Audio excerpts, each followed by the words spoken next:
ಕುಮಾರಸ್ವಾಮಿ ಸಿಡಿದೆದ್ದಿದ್ದಾರೆ. ರಾಜ್ಯ ಸರ್ಕಾರದ ಒಂದೊಂದೇ ತಪ್ಪುಗಳ ವಿರುದ್ಧ ಕಿಡಿಕಾರ್ತಿದ್ದಾರೆ.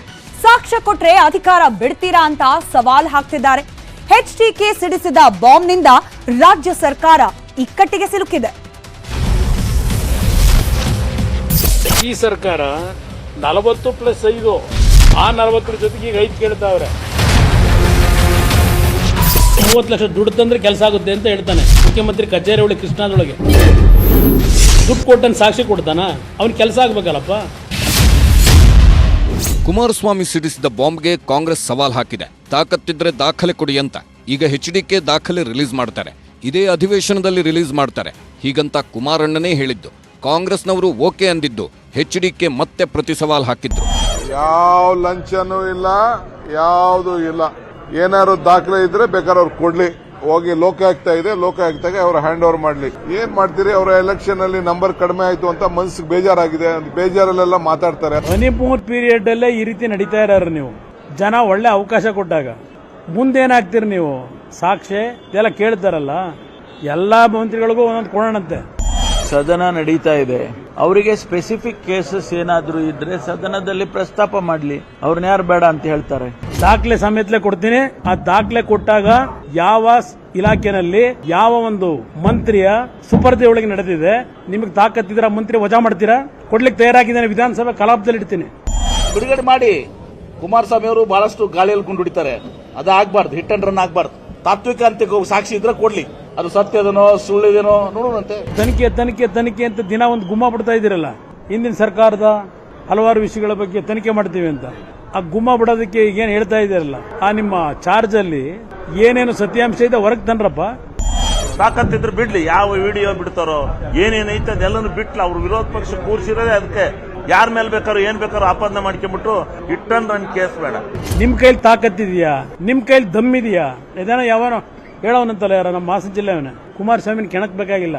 ನಿಮ್ ತಾಕತ್ತು ನಿಮ್ ದಮ್ಮು ನನಗಿಲ್ದೇ ಇರಬಹುದು, ಆದ್ರೆ ದಾಖಲೆ ತೋರಿಸ ದಮ್ ಇಟ್ಕೊಂಡಿದ್ದೀನಿ. ರಾಜ್ಯ ಸರ್ಕಾರ ಅಸ್ತಿತ್ವಕ್ಕೆ ಬರುವ ಮುನ್ನ ಕಾಂಗ್ರೆಸ್ ಸಾಕಷ್ಟು ಭರವಸೆಗಳನ್ನ ನೀಡಿತು. ಈ ಹಿಂದಿನ ಬಿಜೆಪಿ ಸರ್ಕಾರ ಮಾಡಿರುವ ಭ್ರಷ್ಟಾಚಾರದ ಬಗ್ಗೆ ಕೂಲಂಕುಷ ತನಿಖೆ ನಡೆಸಿ ಸೂಕ್ತ ಕಾನೂನು ಕ್ರಮ ತೆಗೆದುಕೊಳ್ತೇವೆ ಅಂತ ಹೇಳಿದ್ರು ಕಾಂಗ್ರೆಸ್ನ ನಾಯಕರು. ಇದೀಗ ವಿರೋಧ ಪಕ್ಷದ ನಾಯಕನನ್ನು ಆಯ್ಕೆ ಮಾಡೋಕೆ ಸಾಧ್ಯವಾಗದೆ ಸಂಕಷ್ಟಕ್ಕೆ ಸಿಲುಕಿರುವ ರಾಜ್ಯ ಬಿಜೆಪಿಗೆ ಸರ್ಕಾರ ಡಬಲ್ ಸ್ಟ್ರೋಕ್ ಕೊಟ್ಟಿದೆ.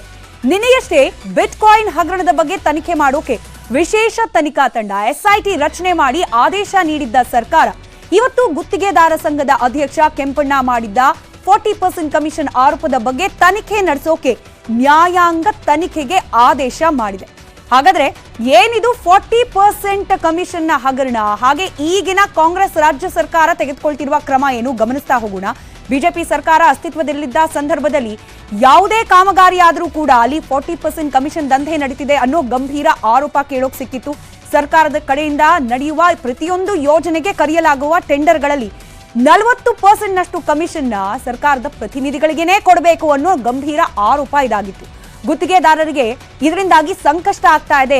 ಉಳಿಯೋ ಹಣದಲ್ಲಿ ಕಾಮಗಾರಿ ಮಾಡೋದು ಹೇಗೆ, ಲಾಭವನ್ನ ನಾವು ಪಡೆಯೋದು ಹೇಗೆ ಅಂತ ಹೇಳಿ ನೇರವಾಗಿ ಪ್ರಶ್ನೆಯನ್ನ ಮಾಡಿದ್ರು ಗುತ್ತಿಗೆದಾರರ ಸಂಘದ ಅಧ್ಯಕ್ಷ ಕೆಂಪಣ್ಣ.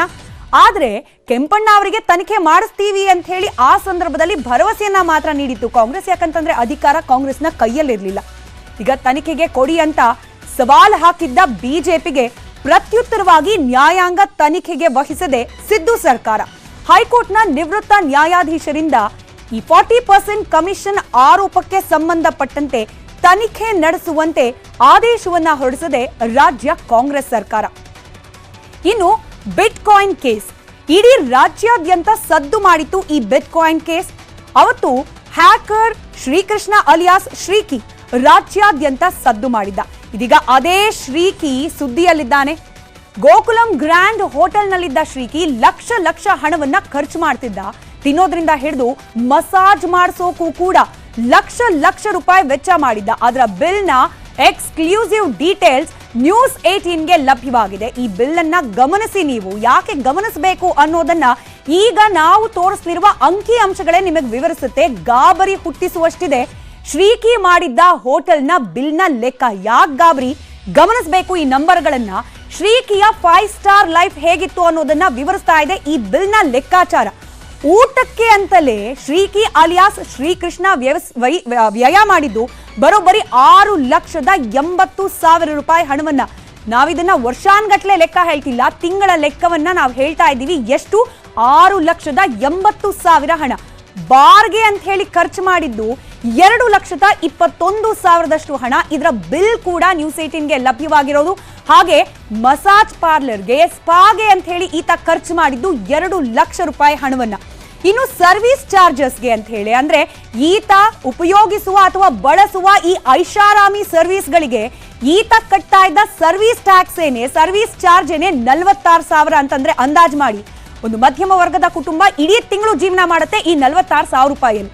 ಇನ್ನು ಬಟ್ಟೆ ವಾಶ್ ಮಾಡ್ಲಿಕ್ಕೆ ಗಮನಿಸಿ, ಬಟ್ಟೆ ಖರೀದಿಗಲ್ಲ, ಬದಲಾಗಿ ಉಟ್ಟ ಬಟ್ಟೆಯನ್ನ ವಾಶ್ ಮಾಡಿಸ್ಲಿಕ್ಕೆ ಖರ್ಚು ಮಾಡಿದ್ದು 35,000 ರೂಪಾಯಿ. ಇದೆಲ್ಲದರ ಅಂಕಿಅಂಶಗಳು ಲಭ್ಯವಾಗಿರೋದು ಬಿಲ್ನ ಮೂಲಕ, ಅಧಿಕೃತ ಬಿಲ್ನ ಮೂಲಕ. ಇಷ್ಟಕ್ಕೆ ನಿಲ್ಲಿಲ್ಲ ಈತನ ಲೆಕ್ಕಾಚಾರಗಳು. ಖರ್ಚು ಮಾಡಿದ ಲೆಕ್ಕ ಗಮನಿಸಿದ್ವಿ, ಆದ್ರೆ ಅಡ್ವಾನ್ಸ್ ಪೇಮೆಂಟ್ ಬೇರೆ ಮಾಡಿದ್ದ ಶ್ರೀಕಿ. ಅಂದ್ರೆ ಶ್ರೀಕಿ ಖರ್ಚು ಮಾಡ್ತಿದ್ದ ಹಣವನ್ನ ಕೊಟ್ಟವ್ರು ಯಾರು ಅನ್ನೋ ದೊಡ್ಡ ಪ್ರಶ್ನೆ. ಆದ್ರೆ ಈತ ತನ್ನ ಈ ಐಷಾರಾಮಿ ಜೀವನಕ್ಕೋಸ್ಕರ ಯಾವ ರೀತಿಯಲ್ಲಿ ಖರ್ಚನ್ನು ಮಾಡ್ತಿದ್ದ ಅನ್ನೋದನ್ನ ಈ ಲೆಕ್ಕಾಚಾರ ಕೂಡ ವಿವರಿಸುತ್ತೆ. ನಾವೀಗ ತೋರಿಸ್ತಾ ಇರೋದು ಅಡ್ವಾನ್ಸ್ ಪೇಮೆಂಟ್, ಅಂದ್ರೆ ಖರ್ಚು ಮಾಡೋಕ್ ಮುಂಚೆನೆ ಕೊಡ್ತಾ ಇದ್ದ ಪೇಮೆಂಟ್ಗಳು ಯಾವ ಮಟ್ಟಿಗಿತ್ತು ಅಂತಂದ್ರೆ, ಕಾರ್ಡ್ನ ಮೂಲಕ ಕೊಟ್ಟಿರೋದು 7,91,000 ಆದ್ರೆ ನಗದು ಹಾರ್ಡ್ ಕ್ಯಾಶ್ ನ ರೂಪದಲ್ಲಿ ಕೊಟ್ಟಿರೋದು 12,27,000 ರೂಪಾಯಿಯನ್ನ. ಹಾಗೆ ಅಡ್ವಾನ್ಸ್ ಪೇಮೆಂಟ್ ಅನ್ನ ಚೆಕ್ ರೂಪದಲ್ಲಿ ಕೊಟ್ಟಿರೋದು 5,30,000. ಶ್ರೀಕಿ ಐಷಾರಾಮಿ ಜೀವನ ನಡೆಸ್ತಾ ಇದ್ದ ಅನ್ನೋದಕ್ಕೆ ಈ ಎಲ್ಲಾ ಬಿಲ್ಗಳು, ಆ ಬಿಲ್ಗಳ ಈ ಅಮೌಂಟೇ ಸಾಕ್ಷಿ ಆಗ್ತಾ ಇದೆ. ಇಲ್ಲಿರೋ ದೊಡ್ಡ ಪ್ರಶ್ನೆ, ಇಷ್ಟು ಹಣವನ್ನ ಆತನಿಗೆ ಪೂರೈಕೆ ಮಾಡ್ತಿದ್ದವ್ರು ಯಾರು, ಯಾವ ಕಾರಣಕ್ಕೆ? ಬಹುಶಃ ತನಿಖೆ ಹಂತದಲ್ಲಿ ಇದೆಲ್ಲವೂ ಕೂಡ ಬಯಲಾದ್ರೆ ಈ ಇಡೀ ಬಿಟ್ಕಾಯಿನ್ ಪ್ರಕರಣಕ್ಕೇನೆ ಬಿಗ್ ಟ್ವಿಸ್ಟ್ ಸಿಕ್ಕರೂ ಕೂಡ ಅಚ್ಚರಿ ಇಲ್ಲ. ಇದಿಷ್ಟು ಒಂದ್ ಕತೆ ಆದ್ರೆ, ಇತ್ತ ದಳಪತಿಗಳ ದೊರೆ ಮಾತನಾಡಿದ್ರೆ ಸಾಕು, ಗ್ಯಾರಂಟಿ ಸರ್ಕಾರದಲ್ಲಿ ವರ್ಗಾವಣೆ ದಂಧೆ ನಡೀತಿದೆ ಅನ್ನೋ ಆರೋಪ ಮಾಡ್ತಾರೆ. YST ಟ್ಯಾಕ್ಸ್ ಹಾಕ್ತಿದ್ದಾರೆ ಅಂತ ಕೂಡ ಆರೋಪವನ್ನ ಮಾಡ್ತಿದ್ದಾರೆ. ಹಾಗಾದ್ರೆ ದಂಧೆ ನಡೀತಿದ್ಯೋ ಇಲ್ವೋ ಅನ್ನೋದನ್ನ ಮುಂದಿನ ಹಂತದಲ್ಲಿ ಅವರೇ ದಾಖಲೆ ಕೊಟ್ಟು ಪ್ರೂವ್ ಮಾಡ್ಬೇಕಾಗತ್ತೆ. ಆದ್ರೆ ಎತ್ತಂಗಡಿ, ಅರ್ಥಾತ್ ಟ್ರಾನ್ಸ್ಫರ್ ಅಂತೂ ಆಗ್ತಾ ಇದೆ ಅನ್ನೋದನ್ನ ಈಗ ನಾವು ಹೇಳೋಕ್ ಹೊರಟಿರುವ ಅಂಕಿಅಂಶಗಳು ಸಾಕ್ಷೀಕರಿಸ್ತಾ ಇದೆ. ಹಾಗಾದ್ರೆ ಸಿದ್ದರಾಮಯ್ಯ ನೇತೃತ್ವದ ಕಾಂಗ್ರೆಸ್ ಸರ್ಕಾರ ಬಂದ ನಂತರದಲ್ಲಿ, ಅಂದ್ರೆ ಅಸ್ತಿತ್ವಕ್ಕೆ ಬಂದ ನಂತರದಲ್ಲಿ ಆದ ಟ್ರಾನ್ಸ್ಫರ್ಗಳು ಯಾರ್ಯಾರದ್ದು, ಯಾವ ಪ್ರಮಾಣದಲ್ಲಿ, ಯಾವ ದಿನಾಂಕದಲ್ಲಿ ಆಯ್ತು ಗಮನಿಸ್ತಾ ಹೋಗೋಣ. ಜೂನ್ 1ನೇ ತಾರೀಕು ಒಟ್ಟೊಟ್ಟಿಗೆ 4 IAS ಅಧಿಕಾರಿಗಳ ವರ್ಗಾವಣೆ ಆಗತ್ತೆ. ಅಲ್ಲಿಂದ ಪ್ರಾರಂಭ ಆಗತ್ತೆ ಈ ವರ್ಗಾವಣೆ. ಇದನ್ನ ದಂಧೆ ಅಂತ ಹೇಳಿ ಕುಮಾರಸ್ವಾಮಿ ಅವರು ಆರೋಪ ಮಾಡ್ತಿದ್ದಾರೆ. ಆದ್ರೆ ಆದೇಶವನ್ನ ಆಧರಿಸಿ ನಾವು ಕೊಡ್ತಿರುವ ಲೆಕ್ಕಾಚಾರಗಳಿದು. ಇನ್ನು ಅಂದ್ರೆ ಜೂನ್ 1ನೇ ತಾರೀಕು 2 IPS ಅಧಿಕಾರಿಗಳ ವರ್ಗಾವಣೆಯನ್ನ ಕೂಡ ಮಾಡಿ ರಾಜ್ಯ ಸರ್ಕಾರ ಆದೇಶವನ್ನ ಹೊರಡಿಸಿದೆ. ಇನ್ನು ಅದೇ ತಿಂಗಳು ಅಂದ್ರೆ ಜೂನ್ ತಿಂಗಳ 6ನೇ ತಾರೀಕು 11 ಮಂದಿ IAS ಅಧಿಕಾರಿಗಳ ವರ್ಗಾವಣೆಯನ್ನ ಮಾಡಿ ರಾಜ್ಯ ಸರ್ಕಾರ ಆದೇಶವನ್ನ ಹೊರಡಿಸುತ್ತೆ. ಇನ್ನು ಅದೇ ದಿನ ಜೂನ್ 6ನೇ ತಾರೀಕು ಹೇಮಂತ್ ನಿಂಬಾಳ್ಕರ್ ಅವರ ವರ್ಗಾವಣೆ ಆಗುತ್ತೆ. ವಾರ್ತಾ ಮತ್ತು ಸಾರ್ವಜನಿಕ ಸಂಪರ್ಕ ಇಲಾಖೆಯ ನೂತನ ಆಯುಕ್ತರಾಗಿ ಅವರನ್ನ ನೇಮಕ ಮಾಡಲಾಗುತ್ತೆ. ಮರುದಿನ ಅಂದ್ರೆ ಜೂನ್ 7ನೇ ತಾರೀಕು ಕಾನೂನು ಮತ್ತು ಸುವ್ಯವಸ್ಥೆ ವಿಭಾಗದ ಹೆಚ್ಚುವರಿ ಪೊಲೀಸ್ ಮಹಾನಿರ್ದೇಶಕರಾಗಿ ಅಂದ್ರೆ ADGP ಆಗಿ ಸೇವೆಯನ್ನ ಸಲ್ಲಿಸುತ್ತಿದ್ದ ಅಲೋಕ್ ಕುಮಾರ್ ಅವರನ್ನ ಸಂಚಾರ ಮತ್ತು ರಸ್ತೆ ಸುರಕ್ಷತೆ ವಿಭಾಗದ ADGP ಆಗಿ ವರ್ಗಾವಣೆ ಮಾಡಲಾಗುತ್ತೆ. ಇನ್ನು ಜೂನ್ 8ನೇ ತಾರೀಕು ರವಿ ಡಿ ಚನ್ನಣ್ಣನವರ್ ಅವರನ್ನ ಆಂತರಿಕ ಭದ್ರತಾ ವಿಭಾಗದ DIG ಆಗಿ ನೇಮಕ ಮಾಡಿ ಆದೇಶವನ್ನ ಹೊರಡಿಸಲಾಗುತ್ತೆ. ಇನ್ನು 16ನೇ ತಾರೀಕು ಜೂನ್ ಒಟ್ಟೊಟ್ಟಿಗೆ 10 ಮಂದಿ IAS ಅಧಿಕಾರಿಗಳ ವರ್ಗಾವಣೆ. ಹಾಗೆ 20ನೇ ತಾರೀಕು ಜೂನ್ 15 ಮಂದಿ IPS ಅಧಿಕಾರಿಗಳ ವರ್ಗಾವಣೆ. 28 ಜೂನ್ನ ದಿನ ಕೂಡ ಒಟ್ಟು 14 ಮಂದಿ IAS ಅಧಿಕಾರಿಗಳ ವರ್ಗಾವಣೆ ಆಗಿದೆ. ಅಂದ್ರೆ 1 ತಿಂಗಳ ಲೆಕ್ಕವನ್ನ ಕೊಟ್ಟಿದ್ದೀವಿ. 1 ತಿಂಗಳ ಅವಧಿಯಲ್ಲಿ ಒಟ್ಟಾರೆಯಾಗಿ IPS ಹಾಗೆ IAS ಅಧಿಕಾರಿಗಳ ವರ್ಗಾವಣೆ ಯಾವ ಮಟ್ಟಕ್ಕೆ ಆಗಿದೆ ಸಿದ್ದರಾಮಯ್ಯ ನೇತೃತ್ವದ ಕಾಂಗ್ರೆಸ್ ಸರ್ಕಾರ ಅಸ್ತಿತ್ವಕ್ಕೆ ಬಂದ ಮೇಲೆ ಅನ್ನೋದಕ್ಕೆ ಲೆಕ್ಕ ಇದೆ. ಮತ್ತೊಂದು ಕಡೆ ಮಹಾರಾಷ್ಟ್ರದಲ್ಲಿ NCP ಇಬ್ಬಾಗ ಆಯಿತು. ಇದೀಗ ಕರ್ನಾಟಕದಲ್ಲೂ ಕೂಡ ಸರ್ಕಾರ ಕೆಡವೋ ಆಟ ಶುರುವಾದಂತೆ ಕಾಣ್ತಾ ಇದೆ. ನೋಡ್ತಾ ಇರಿ, 3 ತಿಂಗಳು ಅಂತ BJP ಅಬ್ಬರಿಸ್ತಾ ಇದೆ. ಜಾಸ್ತಿ ದಿನ ಸರ್ಕಾರ ಇರಲ್ಲ ಅಂತ JDS ವಾರ್ನ್ ಮಾಡ್ತಿದೆ.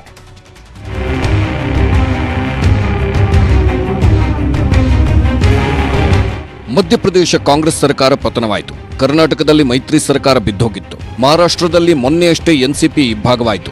ಇದೀಗ ಸಿದ್ದರಾಮಯ್ಯ ಸರ್ಕಾರಕ್ಕೂ ಕುತ್ತು ಬಂದಿದ್ಯಾ? ಕಾಂಗ್ರೆಸ್ನಲ್ಲೇ ಕೆಲವರು ಬಂಡಿದ್ದು ಸರ್ಕಾರ ಕೆಡವುತ್ತಾರೆ. ಆ ಕೆಲಸಕ್ಕೆ ಎಷ್ಟು ದಿನ ಬೇಕಾಗಬಹುದು ಅಂತ ಪ್ರಶ್ನಿಸಿದ್ರೆ ಮೂರೇ ತಿಂಗಳಲ್ಲಿ ಸರ್ಕಾರ ಉರುಳುತ್ತೆ ಅಂತ ಮಾಜಿ ಡಿಸಿಎಂ ಕೆಎಸ್ ಈಶ್ವರಪ್ಪ ಬಾಂಬ್ ಸಿಡಿಸಿದ್ದಾರೆ. ನಿನ್ನೆ ನಡೆದಂತ ಮಹಾರಾಷ್ಟ್ರದ ಬೆಳವಣಿಗೆನೆ ಕರ್ನಾಟಕ ರಾಜ್ಯದಲ್ಲೂ ಆಗತ್ತೆ ಅನ್ನೋದ್ರಲ್ಲಿ ಯಾವ ಅನುಮಾನನೂ ಇಲ್ಲ. ಕರ್ನಾಟಕ ರಾಜ್ಯದ ಅಜಿತ್ ಪವಾರ್ ಕಾಯ್ತಾ ಇದ್ದಾನೆ. ಈಗಿನ ಮುಖ್ಯಮಂತ್ರಿ ರಾಜ್ಯದ ಜನರಿಗೆ ಮಾತ್ರ ಮೋಸ ಮಾಡಿದ್ದಲ್ಲ, ನನಗೂ ಕೂಡ ಮೋಸ ಮಾಡಕ್ ಹೊರಟಿದ್ದಾರೆ ಅನ್ನೋದು ಗೊತ್ತಿರೋದ್ರಿಂದ ಈ ಸರ್ಕಾರ ಕರ್ನಾಟಕ ರಾಜ್ಯದಲ್ಲಿ ಇನ್ನು 3 ತಿಂಗಳು ಕೂಡ ಇರಲ್ಲ ಅನ್ನೋದ್ರಲ್ಲಿ ಯಾವ ಅನುಮಾನನೂ ಬೇಡ.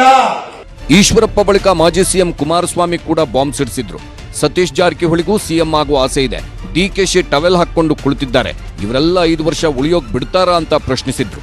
Particularly name anybody, anything may happen, but how soon it will not going to take too much time. Mostly this year end also it may create, otherwise after parliament election it will create. For that we have to wait. BJP ಜೆಡಿಎಸ್ನವರು ಹತಾಶೆಯಲ್ಲಿದ್ದಾರೆ ಎಂದು ಸಚಿವ MB Patil ವಾಗ್ದಾಳಿ ನಡೆಸಿದ್ದಾರೆ. ಕುಮಾರಸ್ವಾಮಿ ಅವರಿಗೆ ನಮ್ಮ ಚಿಂತೆ ಯಾಕೆ? ನಿಮ್ಮ ಚಿಂತೆ ನೀವು ಮಾಡ್ಕೊಳ್ಳಿ. ತಾವು ಕುಮಾರಸ್ವಾಮಿ ಅವರು ಬಹುಶಃ ಲೆಕ್ಕ ಹಾಕಿದ್ರು, ಸ್ವಲ್ಪ ಕಡಿಮೆ ಬೀಳ್ತದೆ, ಇಬ್ಬರು ಬರ್ತಾರೆ, ಸಮ್ಮಿಶ್ರ ಸರ್ಕಾರ ಆಗ್ತದೆ ಅಂತ ಸ್ವಲ್ಪ ಅವ್ರಿಗೆ ಸ್ವಲ್ಪ ನೋವಾಗಿ ಹತಾಶೆ ಅಂತ ನಾನು ಅನ್ನೋದಲ್ಲ, ಸ್ವಲ್ಪ ನೋವಾಗಿದೆ ಅವ್ರಿಗೆ. ಸರ್ಕಾರ ಬೀಳುತ್ತೋ ಅಥವಾ 5 ವರ್ಷ ಇರುತ್ತೋ ಆ ದೇವರೇ ಬಲ್ಲ. ಆದ್ರೆ ಜೆಡಿಎಸ್ ಬಿಜೆಪಿ ಲವ್ ಸ್ಟೋರಿ ಮಾತ್ರ ಸಖತ್ತಾಗಿ ಸಾಗ್ತಾ ಇದೆ. ದೇವೇಗೌಡರು ಬಿಜೆಪಿಯವರ ಸಮರ್ಥನೆಗೆ ನಿಂತಿದ್ದಾರೆ. ಇವತ್ತು ಬಿಜೆಪಿಯವರಂತೂ ಕುಮಾರಸ್ವಾಮಿಯನ್ನ ಹಾಡಿ ಹೊಗಳಬಿಟ್ರು.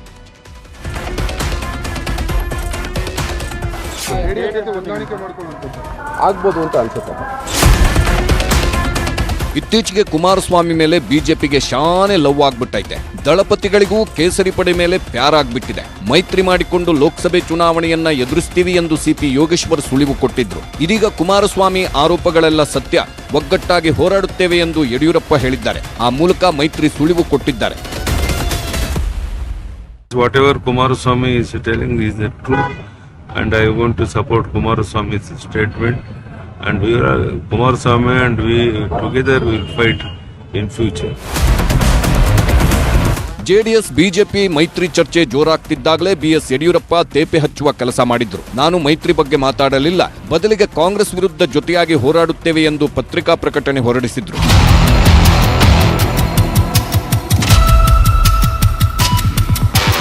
ಹೊಸ ಪಾರ್ಲಿಮೆಂಟ್ ಉದ್ಘಾಟನೆಗೆ ಹೋಗಿ ಮೋದಿ ಜೊತೆ ದೇವೇಗೌಡರು ಕೈಕುಲುಕಿದ್ರು. ಒಡಿಶಾ ರೈಲು ದುರಂತದ ವೇಳೆ ಗೌಡ್ರು ಅಶ್ವಿನ್ ವೈಷ್ಣವ್ ಬೆನ್ನಿಗೆ ನಿಂತಿದ್ರು. ಇತ್ತೀಚೆಗಂತೂ ಜೆಡಿಎಸ್ ಬಿಜೆಪಿ ನಾಯಕರು ಪರಸ್ಪರ ವಾಗ್ದಾಳಿ ನಡೆಸಿದ್ದೇ ಇಲ್ಲ. ಆದ್ದರಿಂದ ಅನುಮಾನದ ವಾಸನೆ ಮೂಡುತ್ತಿದೆ. ರಾಜಕೀಯ ಆರೋಪ ಪ್ರತ್ಯಾರೋಪ ಇದ್ದಿದೆ. ಆದ್ರೆ ವಿಧಾನಸಭಾ ಅಧಿವೇಶನ ನಡೆಸೋದು ಯಾಕೆ? ಜನರ ಸಮಸ್ಯೆಯನ್ನ ಬಗೆಹರಿಸೋಕೆ. ಆಯಾ ಕ್ಷೇತ್ರದ ಶಾಸಕರು ಏನಾದ್ರೂ ಸಮಸ್ಯೆಗಳಿವೆಯಾ ಅಂತ ಹೇಳೋದಕ್ಕೆ. ಅದಕ್ಕೆಲ್ಲ ಸರ್ಕಾರದ ಪ್ರತಿನಿಧಿ, ಸರ್ಕಾರ ನಡೆಸೋರು ಉತ್ತರ ಕೊಡೋದಕ್ಕೆ. ಆದ್ರೆ ಅದ್ಯಾವುದೂ ಆಗ್ತಾ ಇಲ್ಲ. ಬರೀ ಗಲಾಟೆ. ಅದರಲ್ಲೂ ಗ್ಯಾರಂಟಿ ಹೆಸರಲ್ಲಂತೂ ಕಲಾಪವನ್ನೇ ನುಂಗ ಹಾಕಿದ್ರು ನಮ್ಮ ರಾಜಕಾರಣಿಗಳು.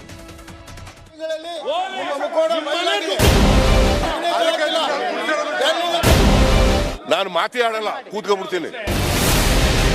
ಅಧಿವೇಶನದ ಒಳಗಿನ ಈ ದೃಶ್ಯ ಗ್ಯಾರಂಟಿಗೋಸ್ಕರ. ಇರೋಬರೋ ಅಸ್ತ್ರ ಬಿಟ್ಟು ಯೂಸ್ ಆಗಲಿಲ್ಲ ಅಂತ ಬಿಜೆಪಿಯವರು ಸದನದಲ್ಲಿ ಗ್ಯಾರಂಟಿ ಹಿಡಿದು ಗದ್ದಲ ಎಬ್ಬಿಸಿದ್ರು. ಶಾಸಕರು ಅವರವರ ಕ್ಷೇತ್ರದ ಸಮಸ್ಯೆ ಚರ್ಚೆಗೆ ನಿಗದಿಯಾಗಿದ್ದ ಪ್ರಶ್ನೋತ್ತರ ಸಮಯದಲ್ಲೇ ಗಲಾಟೆ ಎಬ್ಬಿಸಿದ್ರು. ಬರೀ ಗಲಾಟೆ ಅಲ್ಲ, ಜೋರು ವಾರ್. ಒಂದು ತಿಂಗಳಲ್ಲಿ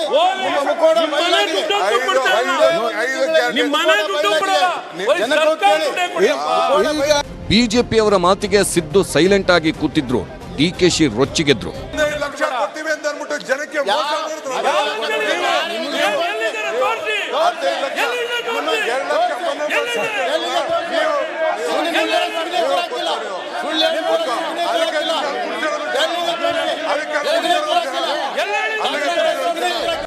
ಎಲ್ಲ ಕೇಳಿಸ್ಕೊಂಡು ಕೂತಿದ್ದ ಸಿದ್ದರಾಮಯ್ಯ ಕೊನೆಗೆ ಲಾ ಪಾಯಿಂಟ್ ಹಾಕಿದ್ರು. ಅಡ್ಜರ್ಮೆಂಟ್ ಮೋಷನ್ ಅನ್ನು ಚರ್ಚೆ ಮಾಡಲಿಕ್ಕೆ ಕ್ವಶನ್ ಅವರ್ನ ಸಸ್ಪೆಂಡ್ ಮಾಡಿದೀವಿ ಅಂತ ಒಂದು ತೋರಿಸ್ಲಿ ನೋಡೋಣ, ಒಂದು ನಿದರ್ಶನ ತೋರಿಸ್ಲಿ. ಇವರು ಬಂದು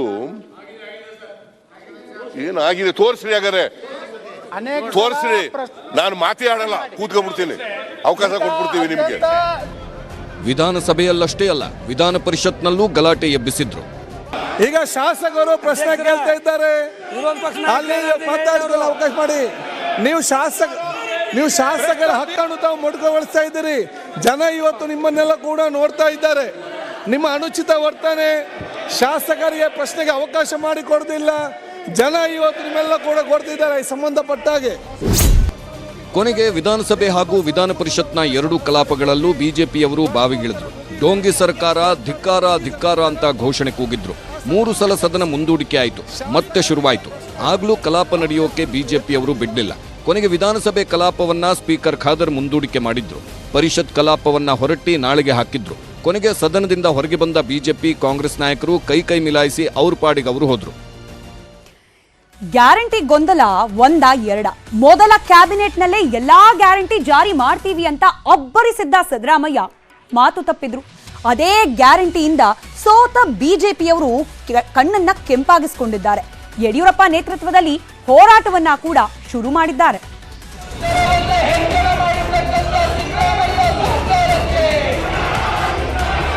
ವಿಧಾನಸಭೆ ಒಳಗೆ ಬೊಮ್ಮಾಯಿ, ಅಶೋಕ್, ಅಶ್ವಥ್ ನೇತೃತ್ವದಲ್ಲಿ ಗ್ಯಾರಂಟಿ ವಿರುದ್ಧ ಹೋರಾಟ. ಬೆಂಗಳೂರಿನ ಫ್ರೀಡಂ ಪಾರ್ಕ್ನಲ್ಲಿ ಯಡಿಯೂರಪ್ಪ ಮುಂದಾಳತ್ವದಲ್ಲಿ ಗ್ಯಾರಂಟಿ ಸರ್ಕಾರದ ಗೊಂದಲದ ವಿರುದ್ಧ ಅರ್ಧ ದಿನದ ಸತ್ಯಾಗ್ರಹ.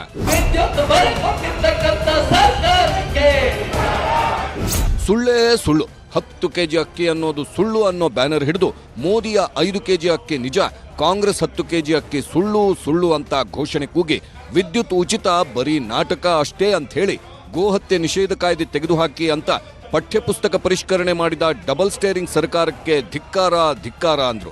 ಕಂಡೀಷನ್ಗಳನ್ನು ನಿಲ್ಲಿಸಿ ಗ್ಯಾರಂಟಿ ಜಾರಿಗೊಳಿಸಿ ಅಂತ ಆಗ್ರಹಿಸಿದ್ರು. ಹೋರಾಟ ಇಲ್ಲಿಂದ ಪ್ರಾರಂಭ ಆಗ್ತಾ ಇದೆ. ಜಿಲ್ಲೆಗಳಲ್ಲಿ ನಾನು ಪ್ರವಾಸ ಮಾಡಿ ಎಲ್ಲ ಕಡೆ ಈ ತರ ಹೋರಾಟಗಳನ್ನ ಪ್ರಾರಂಭ ಮಾಡುವಂತದ್ದು ಅನಿವಾರ್ಯ ಆಗಿದೆ. ಎಲ್ಲಿವರೆಗೆ ಅವರೇ ಕೊಟ್ಟಿರುವಂತಹ ಗ್ಯಾರಂಟಿಗಳನ್ನ ಕಾರ್ಯರೂಪಕ್ಕೆ ತರೋದಿಲ್ಲ ಅಲ್ಲಿವರೆಗೆ ನಮ್ಮ ಹೋರಾಟ ಮುಂದುವರಿಯೋದಿದೆ. ಅದು ಉಚಿತ, ಇದು ಉಚಿತ, ಖಚಿತ, ನಿಶ್ಚಿತ. ಇವ್ರ ಮನೆಗೆ ಹೋಗೋದು ನಿಶ್ಚಿತ, ಮತ್ತೀಗ ಬಹಳ ದಿವಸ ಹೋಗುದಿಲ್ಲ. ದಮನಕಾರಿ ಇವತ್ತು ನಮ್ಮೆಲ್ಲ ಸವಾರಿಯನ್ನು ಮಾಡ್ತಕ್ಕಂಥ ಕೆಲಸ ಕಾಂಗ್ರೆಸ್ ಸರ್ಕಾರ ಏನ್ ಮಾಡ್ತಾ ಇದೆ. ನಿಮ್ಮ ಸವಾಲನ್ನ, ನಿಮ್ಮ ಬೆದರಿಕೆಯನ್ನ ಮೆಟ್ಟಿ ನಿಲ್ತಕ್ಕಂಥ ಶಕ್ತಿ ಭಾರತೀಯ ಜನತಾ ಪಾರ್ಟಿ ಶಾಸಕರಿಗೆ ಇದೆ. ಪ್ರೀತಿ ಮತ್ತು ಯುದ್ಧ ಗೆಲ್ಲೋಕೆ ಏನ್ ಬೇಕಾದ್ರೂ ಮಾಡಬಹುದು ಅನ್ನೋ ಹಾಗೆ ತಮ್ಮ ರಾಜಕೀಯ ಆಕಾಂಕ್ಷೆಗಳನ್ನ ಈಡೇರಿಸಿಕೊಳ್ಳೋಕು ಕೂಡ ಏನ್ ಬೇಕಾದ್ರೂ ಮಾಡ್ತಾರೆ ರಾಜಕೀಯ ನಾಯಕರು. ಇದಕ್ಕೆ ಸಾಕ್ಷಿಯಾಗಿ ನಿಲ್ತಾರಾ ಬಿಹಾರದ ನಿತೀಶ್ ಕುಮಾರ್ ಅನ್ನೋದು ಸತ್ಯದ ಪ್ರಶ್ನೆ. ಯಾಕೆ ಹೀಗೆ ಅಂದ್ರೆ, ಮುನಸ್ ಬಂದಾಗ ದೂರ ನಡೆದು ಅವಶ್ಯಕತೆ ಇದ್ದಾಗ ಹತ್ರ ಬರೋ ಅವರ ಲೆಕ್ಕಾಚಾರ ಮತ್ತೆ ಮುನ್ನೆಲೆಗೆ ಬರೋ ಲಕ್ಷಣ ಗೋಚರಿಸಿದೆ. ಮಹಾರಾಷ್ಟ್ರದ ಗಾಳಿ ಬಿಹಾರದತ್ತ ಬೀಸುತ್ತಿದೆ. ಯಾಕಂದ್ರೆ ಮೀನಿನ ಹೆಜ್ಜೆ ಬೇಕಿದ್ರೆ ಕಂಡುಹಿಡಿಯಬಹುದು, ಆದರೆ ನಿತೀಶ್ ಕುಮಾರ್ ಹೆಜ್ಜೆ ಕಂಡುಹಿಡಿಯೋದು ಶಾನೆ ಕಷ್ಟ. ಪದೇ ಪದೇ ಮಿತ್ರರನ್ನು ಬದಲಿಸೋ ನಿತೀಶ್ ವಿರುದ್ಧ ಶಾಸಕರು ಮುನಿದಿದ್ದಾರಂತೆ. ಪಕ್ಷವೇ ಇಬ್ಬಾಗವಾಗೋ ನಿರೀಕ್ಷೆ ಇದೆಯಂತೆ. ಆದ್ರಿಂದ ಶಾಸಕರ ಜೊತೆ ನಿತೀಶ್ ಸಭೆ ನಡೆಸುತ್ತಿದ್ದಾರೆ. ನಿತೀಶ್ ಕುಮಾರ್ಗೆ ಪ್ರಧಾನಮಂತ್ರಿ ಸ್ಥಾನದ ಮೇಲೆ ಕಣ್ಣಿದೆ. ಆದರೆ ರಾಹುಲ್ ಗಾಂಧಿ ಪರ ಲಾಲು ಪ್ರಸಾದ್ ಯಾದವ್ ಬ್ಯಾಟ್ ಬೀಸುತ್ತಿದ್ದಾರೆ. ಲಾಲು ಹೇಳಿಕೆಯಿಂದ ನಿತೀಶ್ ಮುನಿಸಿಕೊಂಡಿದ್ದು ಮತ್ತೆ ಎನ್ಡಿಎ ಜೊತೆ ಕೈಕುಲುಕಲು ಸಿದ್ಧತೆ ನಡೆಸಿದ್ದಾರೆ ಎನ್ನಲಾಗ್ತಿದೆ. ನಿತೀಶ್ ನಡೆಯಿಂದ ಬೇಸತ್ತಿರುವ ಶಾಸಕರು ಬಿಜೆಪಿ ಎಲ್ಜೆಪಿ ಸಂಪರ್ಕದಲ್ಲಿದ್ದಾರಂತೆ. बिल्कुल हो सकती है भाई, उनके कई नेता खुद मेरे संपर्क में हैं और ये बात किसी से छुपी नहीं है. सेकंड ओपन सीक्रेट, हर कोई जान रहा है कि उनके कौन कौन से विधायक मेरे संपर्क में, कौन कौन से सांसद में. और मैं सिर्फ अपना ही दावा नहीं कर रहा भाई, जितने उनके नेता विधायक सांसद हैं वो तमाम दलों के संपर्क में हैं.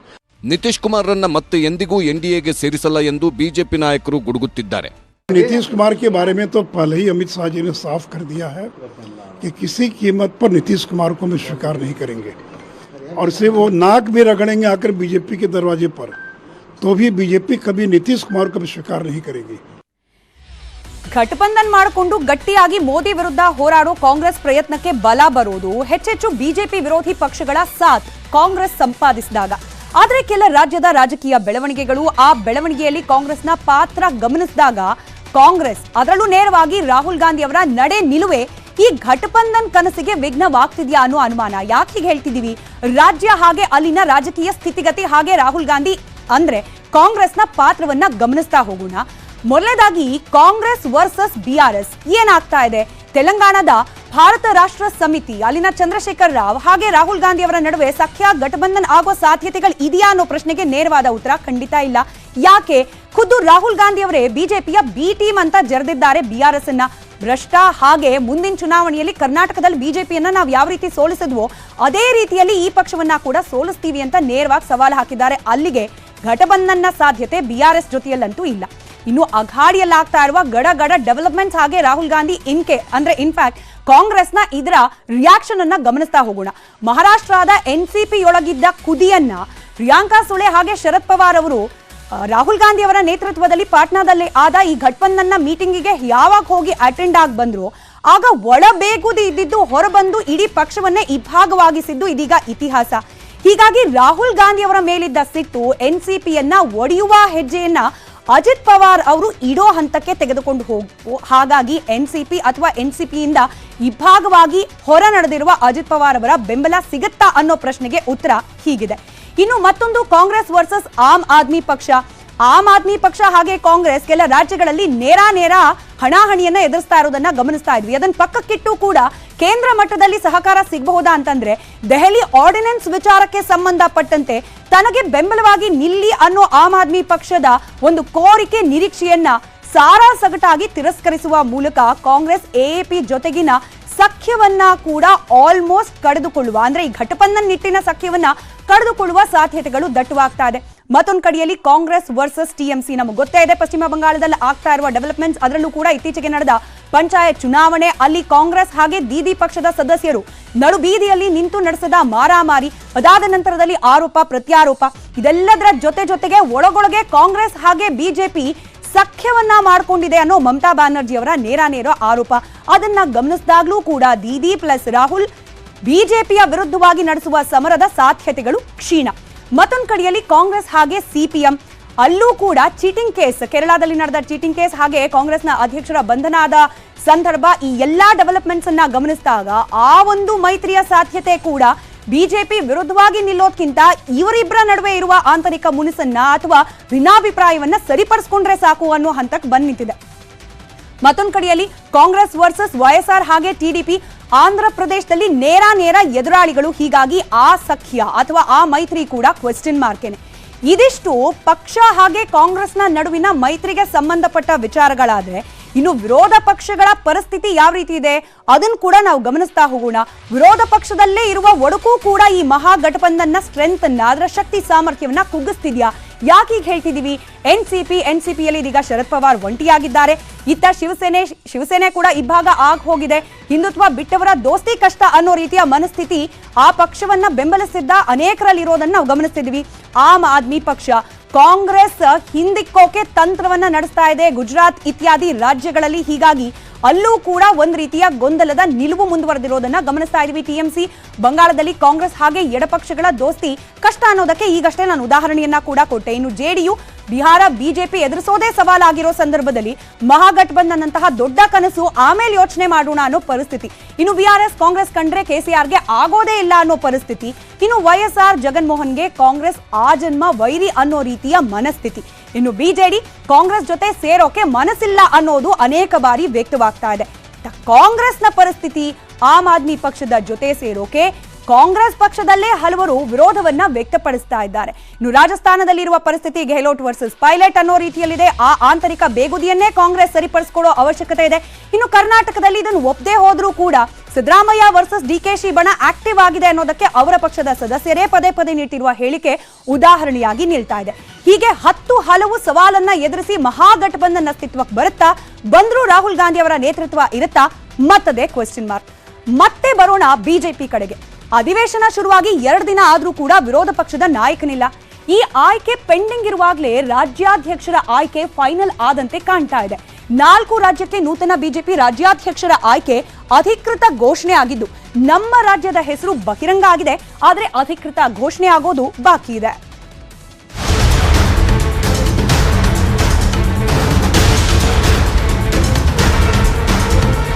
ವಿಧಾನಸಭೆ ಚುನಾವಣೆಯಲ್ಲಿ ಸೋತು ಸುಣ್ಣವಾಗಿ ಹೊಂದಾಣಿಕೆ ಏಟು ತಗಲಿ ಗಾಯಗೊಂಡಿರೋ ಬಿಜೆಪಿಗೆ ಮದ್ದೆರೆಯೋದ್ಯಾರು? ಕಟೀಲ್ ಸ್ಥಾನದಲ್ಲಿ ಬಂದು ಕೂರೋದ್ಯಾರು? ಹಿರಿಯ ಬಿಜೆಪಿ ನಾಯಕ ವಿನೋದ್ ತಾವ್ಡೆ, ಕೇಂದ್ರ ಸಚಿವ ಮನ್ಸುಖ್ ಮಾಂಡವಿಯಾ ಬಿಜೆಪಿ ಕಚೇರಿಯಲ್ಲಿ ಆಕಾಂಕ್ಷಿಗಳ ಜೊತೆ ಚರ್ಚಿಸುತ್ತಿದ್ದಾರೆ. ಯತ್ನಾಳ್ಗೆ ಪಟ್ಟ ಕಟ್ಟಬೇಕಂದ್ರೆ ವಿರೋಧ ವ್ಯಕ್ತವಾಗ್ತಿದೆ. ಬೊಮ್ಮಾಯಿಗೆ ಅಧಿಕಾರ ಕೊಡಬೇಕಾ ಎಂಬ ಚರ್ಚೆ ನಡೆಯುತ್ತಿದೆ.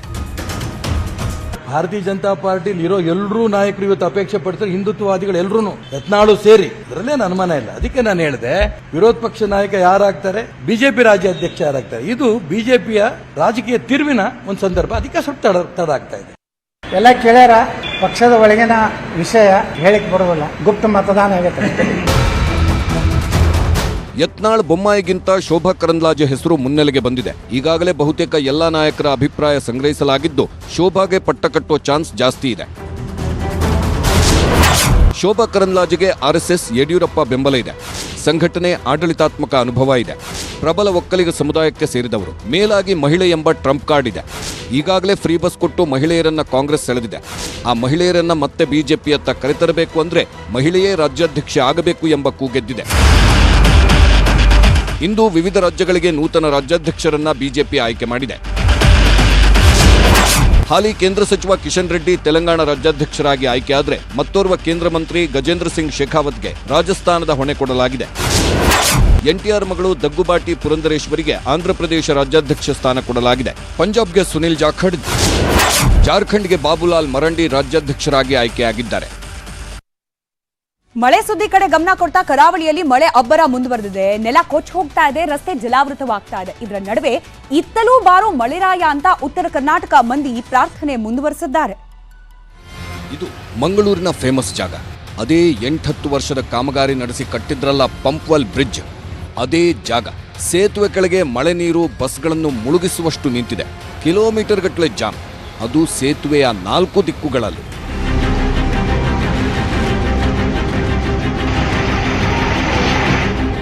ಉಡುಪಿಯಲ್ಲೂ ಮಳೆ ಅಬ್ಬರಿಸುತ್ತಿದೆ. ಮಣಿಪಾಲ ರಸ್ತೆಯಲ್ಲಿ ಗುಡ್ಡ ಕುಸಿಯುವ ಭೀತಿ ಎದುರಾಗಿದೆ. ಹಂತ ಹಂತವಾಗಿ ಸ್ವಲ್ಪನೇ ಗುಡ್ಡ ಕುಸಿಯುತ್ತಿದೆ.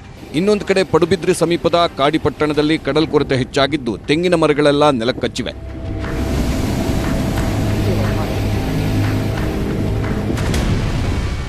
ಕರಾವಳಿ ಕರ್ನಾಟಕ ಬಿಟ್ಟು ಮುಂಗಾರು ಮಳೆ ಬೇರೆ ಜಿಲ್ಲೆ ಕಡೆ ತಲೆ ಹಾಕ್ತಿಲ್ಲ. ಮಳೆರಾಯ ಬಾರಪ್ಪ ಅಂತ ದಾವಣಗೆರೆಯಲ್ಲಿ ಬಿಂದಿಗೆ ಪೂಜೆ ಮಾಡಿದ್ರು. ಚಿಕ್ಕೋಡಿಯಲ್ಲಿ ಮಳೆಗಾಗಿ ಹುಕ್ಕೇರಿ ಪಟ್ಟಣದ ಅಡವಿಸಿದ್ದೇಶ್ವರ ದೇವಸ್ಥಾನದಲ್ಲಿ ನಿರಂತರ ಭಜನೆ ಮಾಡುವ ಮೂಲಕ ದೇವರ ಮೊರೆ ಹೋದ್ರೆ, ವಿಜಯಪುರ ಜಿಲ್ಲೆಯ ಕೃಷ್ಣಾ ನದಿ ನೀರಿಲ್ಲದೆ ಖಾಲಿಯಾಗಿದ್ದು ಬ್ರಿಟಿಷರ ಕಾಲದ ಹಳೆ ಸೇತುವೆ ಪ್ರತ್ಯಕ್ಷವಾಗಿದೆ. ಮಳೆ ಹೆಂಗೆಲ್ಲ ಕಾಡಬಹುದು ಅನ್ನೋದಕ್ಕೆ ನಾವೀಗ ತೋರಿಸುವ 6ಕ್ಕೂ ಹೆಚ್ಚು ರಾಜ್ಯಗಳ ಭೀಕರ ದೃಶ್ಯ ಮತ್ತು ಪರಿಸ್ಥಿತಿಯ ವಿವರಣೆ ಸಾಕ್ಷಿ. ಬಂದ್ ಮಳೆ ತನ್ನ ಜೊತೆಗೆ ಜನ ಜೀವನವನ್ನೇ ಕಸಿದು ಸಾಕ್ತಾ ಇದೆ. ಜೋರು ಮಳೆ ಮಧ್ಯೆ ಗುಡ್ಡ ಕುಸಿದಿತ್ತು. ಟ್ರಾಫಿಕ್ ಜಾಮ್ ಆಗಿತ್ತು. ಅದೇ ಸಮಯಕ್ಕೆ ಮತ್ತೆ ಬಂಡೆಗಳು ಬೆಟ್ಟದ ಮೇಲಿಂದ ಉರುಳಿ ಬಿದ್ವು. ನೋಡ್ತಿದ್ದಂತೆ 3 ಕಾರುಗಳು ಅಪ್ಪಚ್ಚಿ ಆಗೋದ್ವು. ಘಟನೆಯಲ್ಲಿ 3 ಸಾವನ್ನಪ್ಪಿದ್ದು 7 ಜನರಿಗೆ ಗಾಯವಾಗಿದೆ. ಕೊಹಿಮಾ ದಿಮಾಪುರ್ ಹೆದ್ದಾರಿಯಲ್ಲಿ ಈ ಭೀಕರ ಘಟನೆ ಸಂಭವಿಸಿದೆ. ರಸ್ತೆ ಮಧ್ಯೆ ಕುಸಿದ ಭೂಮಿಯಲ್ಲಿ ಸಿಲುಕಿರುವ ಕಾರು. ಇದು ಉತ್ತರ ಪ್ರದೇಶದ ಲಖನೌ ಜಿಲ್ಲೆಯಲ್ಲಿ ರಾತ್ರಿ ಸುರಿದ ಮಳೆ ಎಫೆಕ್ಟ್. ಚರಂಡಿಗಳು, ಚೇಂಬರ್ಗಳು, ಕಳಪೆ ಕಾಮಗಾರಿಗಳನ್ನ ಮಳೆ ಜಗಜ್ಜಾಹೀರು ಮಾಡುತ್ತಿದೆ.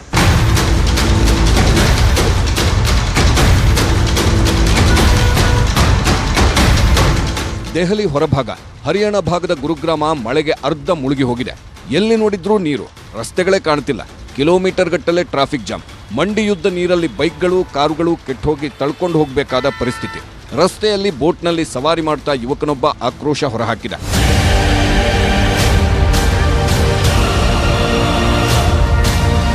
ಕರ್ನಾಟಕದಲ್ಲಿ ಬರ ಕಾಡ್ತಿದ್ರು, ಬೇರೆಲ್ಲ ಕಡೆ ಮಳೆ ಅಬ್ಬರಿಸುತ್ತಿದೆ. ನಾಳೆಯಿಂದ ಮತ್ತೆ 3 ದಿನ 6 ರಾಜ್ಯಗಳ 22 ಜಿಲ್ಲೆಗಳಲ್ಲಿ ಹೈ ಅಲರ್ಟ್ ಘೋಷಿಸಿದೆ ಹವಾಮಾನ ಇಲಾಖೆ. ಕೇರಳದ ಇಡಕ್ಕೂ ಸೇರಿ 3 ಜಿಲ್ಲೆಗಳಲ್ಲಿ ರೆಡ್ ಅಲರ್ಟ್, 8 ಜಿಲ್ಲೆಗಳಲ್ಲಿ ಆರೆಂಜ್ ಅಲರ್ಟ್ ಇದೆ. ಕರ್ನಾಟಕದ ಉತ್ತರ ಕನ್ನಡ, ದಕ್ಷಿಣ ಕನ್ನಡ, ಉಡುಪಿ, ಕೊಡಗಿನಲ್ಲಿ ಆರೆಂಜ್ ಅಲರ್ಟ್. ಮಹಾರಾಷ್ಟ್ರದ ಘಟ್ಟ ಪ್ರದೇಶಗಳ 2 ಜಿಲ್ಲೆಗಳಲ್ಲಿ ರೆಡ್ ಅಲರ್ಟ್ ಘೋಷಣೆಯಾಗಿದೆ.